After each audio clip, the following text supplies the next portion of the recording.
মরা মানুষ উঠে আর ভোট দেবে না, সেনবাগে বিএনপির প্রতিষ্ঠাবার্ষিকীতে জয়নুল আবেদিন ফারুক। বিস্তারিত থাকছে নোয়াখালী সেনবাগ প্রতিনিধি মোহাম্মদ আব্দুল মোত্তালেবের পাঠানো ভিডিও প্রতিবেদনে।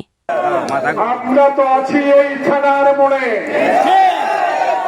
আমরা তো আছি, আপনারা আছেন নাই, আপনারা থাকেন নাই।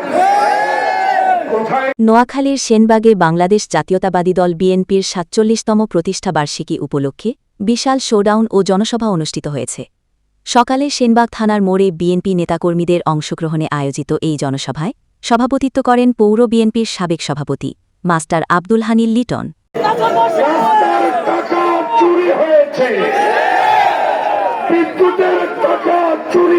এই জনসভায় প্রধান অতিথি হিসেবে উপস্থিত ছিলেন বিএনপির জাতীয় নির্বাহী কমিটির সদস্য, সাবেক বিরোধী দলীয় চিফ হুইপ ও সেনবাগ থেকে ৫ বারের নির্বাচিত সংসদ সদস্য জয়নুল আবেদিন ফারুক।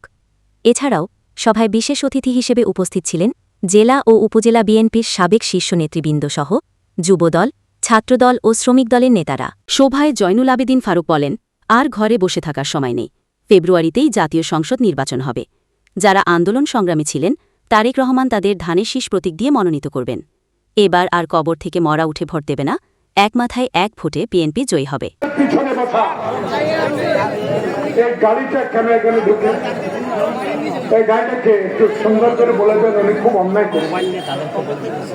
খুবই অন্যায় করছে, আমাদের কর্মীরা আছে না, ওনাকে বুঝাই দাও, কিছু বলো না, বোকা বোকা। পার্লামেন্টে বলেছে হাসিনা রাজাকার, শহীদ জিয়া রাজাকার।